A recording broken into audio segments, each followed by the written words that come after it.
আমার ভাইয়ের রক্তে রাঙানো 21শে ফেব্রুয়ারি আমি কি ভুলিতে পারি। এই গানটি বাঙালির রক্তের প্রতিটি কণায় কণায় মিশে আছে।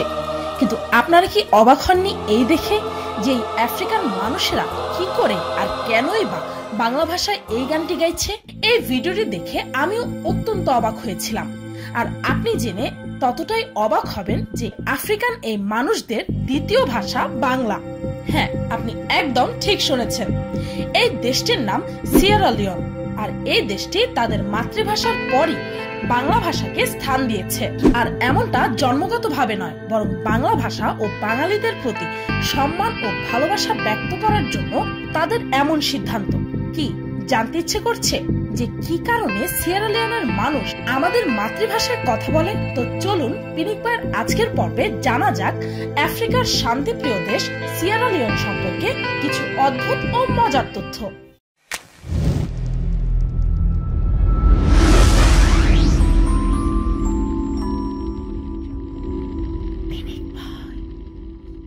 পশ্চিম আফ্রিকায় অবস্থিত এই দেশটির অফিসিয়াল নাম হচ্ছে the republic of Sierra Leone. দেশটির জনসংখ্যা প্রায় 70 লাখ।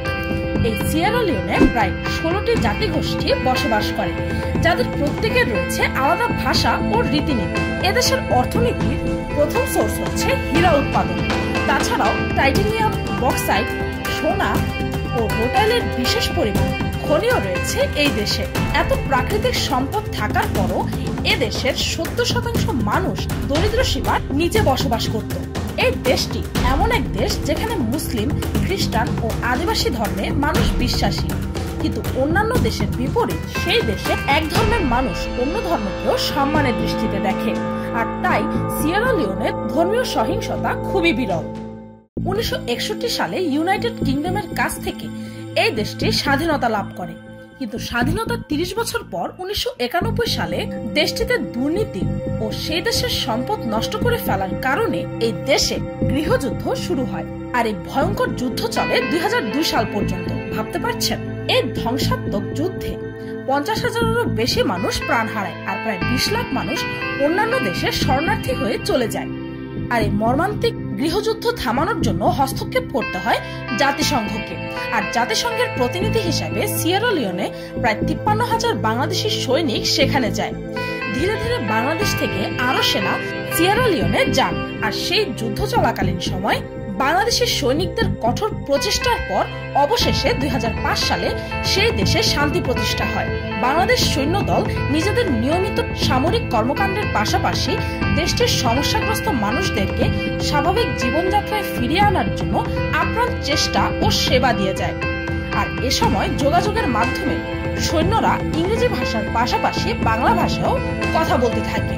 আস্তে আস্তে তাদের কাছে অপরিচিত এই ভাষাটি সেই দেশের মানুষেরা বাঙালি সেনাদের থেকে শিখতে শুরু করে। আর খুব আগ্রহের সঙ্গে বাংলা ভাষাকে তারা গ্রহণ করে। শুধু তাই নয়, ভাষার পাশাপাশি তারা বাঙালি সংস্কৃতির সাথেও পরিচিত হতে থাকে। আর 2005 সালের দিকে লক্ষ্য করা যায় যে সিয়েরা লিওনের যে সকল স্থানে বাংলাদেশের সেনারা কর্মরত ছিলেন সেখানকার মানুষেরা বাংলা ভাষায় কথা বলতে পারে। বাংলা বলতে পারে যে হাগে কি সুন্দর দিন কাটাইতাম আমরা, হাগে কি সুন্দর দিন কাটাইতাম। বাংলা ভাষা ও বাঙালিদের সাথে এক অপূর্ব গভীর সম্পর্ক গড়ে ওঠে তাদের। তাছাড়াও অনেক সাংস্কৃতিক অনুষ্ঠানে স্থানীয়দেরকে বাঙালি নাচ ও গান পরিবেশন করতেও দেখা যায়। এই সিয়েরা লিওনে শান্তি প্রতিষ্ঠা করার প্রসেসে শুরু থেকে বাংলাদেশ সহ মোট 31টি দেশের সৈন্যদল কর্মরত ছিলেন। আর এই ভয়ঙ্কর যুদ্ধ থামানোর জন্য প্রত্যেকটি দেশের সেনারাই প্রাণপণ চেষ্টা করেছে। কিন্তু এদিক থেকে বাংলাদেশের সৈন্যরা একটু এগিয়ে ছিল, কেননা বাংলাদেশের সৈন্যদল তাদের দায়িত্বের প্রতি নিষ্ঠাবান ছিলেনই, তার ওপর তারা সাধারণ মানুষের সাথে বিশেষ এক সম্পর্ক গড়ে তুলেছিল। আর সে দেশের শান্তি প্রতিষ্ঠানে বাঙালি সেনাদের অক্লান্ত পরিশ্রম আর অবদানের প্রতি সম্মান জানিয়ে 2002 সালের 12 ডিসেম্বর সিয়েরা লিওনের president Ahmad Tejan Kabbah Bangla ভাষাকে সিয়েরা লিওনের অন্যতম রাষ্ট্রীয় ভাষা হিসেবে স্বীকৃতি দেন। সারা বাংলাদেশ ও ভারতের মাত্র কয়েকটি রাজ্য ছাড়া এই প্রথম কোনো দেশ বাংলা ভাষাকে সরকারি ভাষা হিসেবে স্বীকৃতি দেয়। আর বাংলা ভাষা ও বাঙালিদের সাথে বিরাট এক গভীর সম্পর্ক গড়ে ওঠে এই দেশটি। সত্যি বিষয়টি বাঙালিদের জন্য অত্যন্ত গর্বের ও ভালো লাগার বিষয়। আমি গর্বিত, আমি বাঙালি। ভিডিওটি এই পর্যন্ত। ভিডিওটি ভালো লাগলে একটি লাইক দিতে ভুলবেন না, আর কমেন্ট করে অবশ্যই জানাবেন যে পিনিক ভাইয়ের আজকের ভিডিওটি আপনাদের কাছে কেমন লেগেছে।